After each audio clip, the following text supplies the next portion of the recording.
Très courageuse. Alors, justement, dans votre question, vous m'aviez évoqué éventuellement le Bucha 2.0. Alors, je vais vous expliquer, je vais essayer d'être rapide. Donc, il faut d'abord se souvenir l'histoire de ce fameux mondialisme lorsqu'il veut réaliser ses guerres de préemption. Et je vais juste, sans rentrer dans les détails, sans réécrire l'histoire, je vais juste vous citer quelques noms. Timisoara, c'était un montage, c'était une mise en scène totale, mais elle a fait chuter un pays.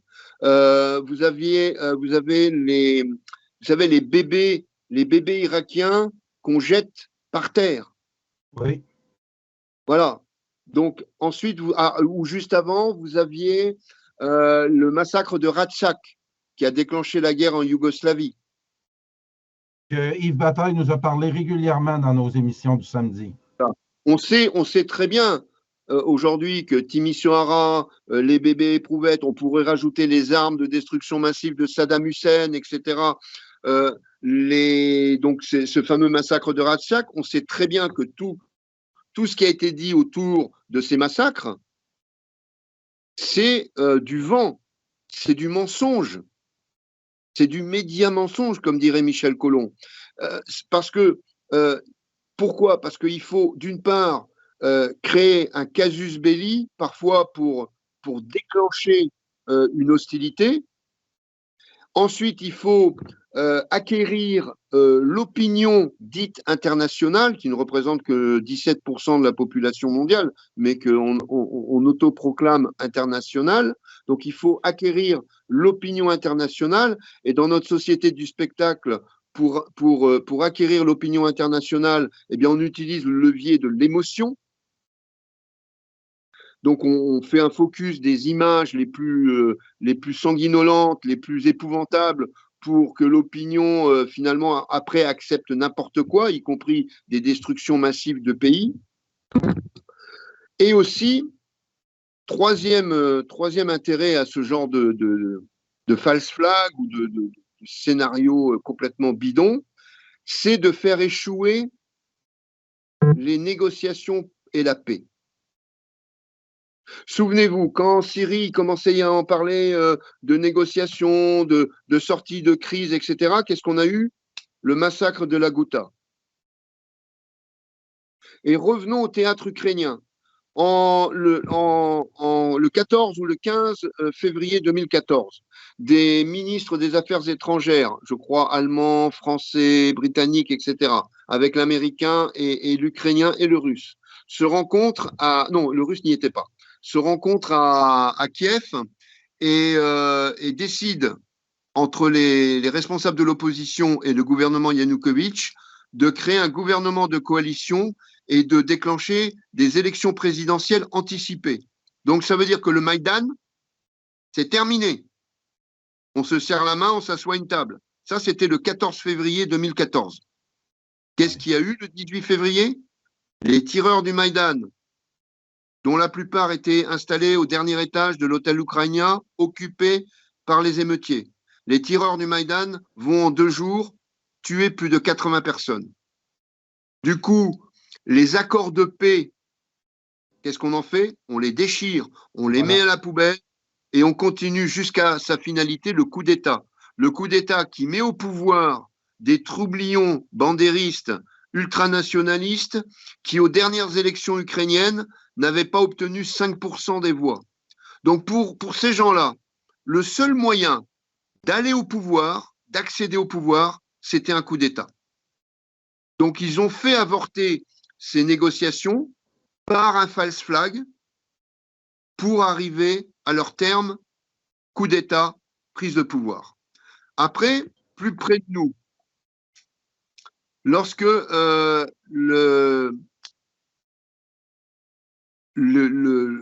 après le départ des troupes russes du côté de Kiev,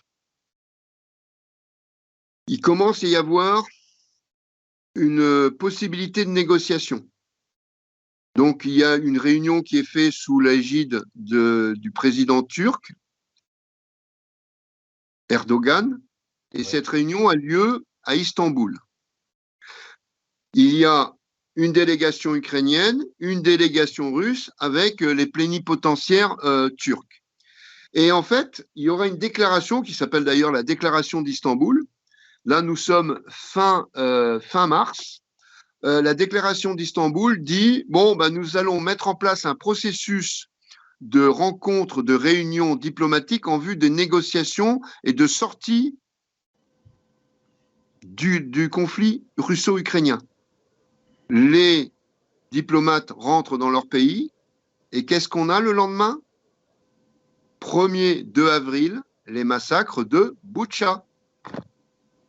Et donc à ce moment-là, le narratif ukro-atlantiste, c'est de dire « Ah ben non, regardez ce qui s'est passé à Boutcha, il est hors de question, là ça tire à côté, là, il est hors de question que nous négocions avec des criminels de guerre. » Donc une fois encore, comme avec les tireurs du Maïdan, on prend les accords diplomatiques qui avaient commencé à être ébauchés et on les jette à la poubelle et on reprend la guerre. C'est systématique.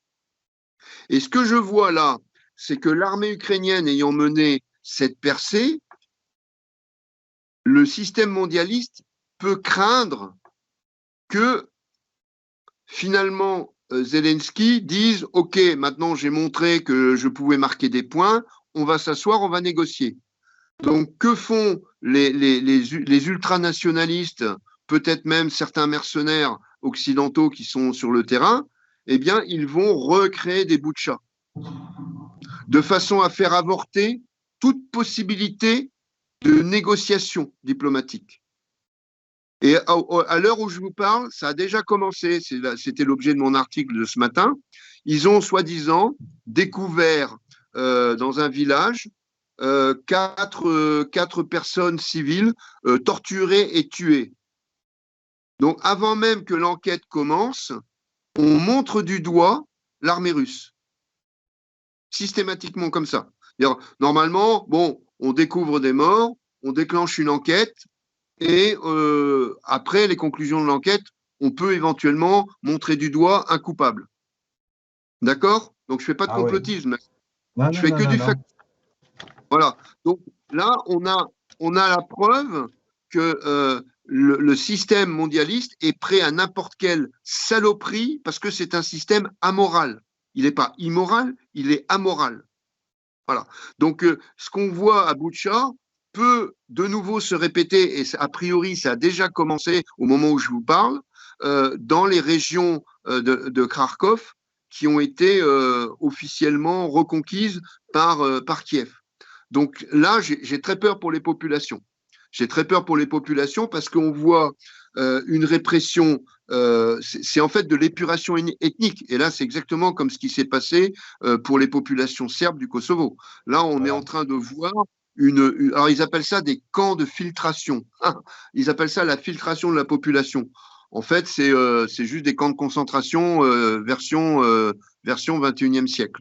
Donc, la filtration que vont opérer le SBU, donc les services de sécurité ukrainiens, avec l'appui et l'assistance des bataillons spéciaux sur les villages russes et russophones de Kharkov, ça va être quelque chose d'épouvantable, je peux vous le garantir. Encore une fois ici, je rêverais d'avoir tort, mais vous savez, 8 ans de présence ici aux premières lignes sur le Donbass, avec tous les bombardements que j'ai vécus, c'est bon, j'ai arrêté de rêver concernant les Occidentaux et leur proxy, leur séide. Non, c'est fini. Ça, j'ai arrêté de croire au Père Noël.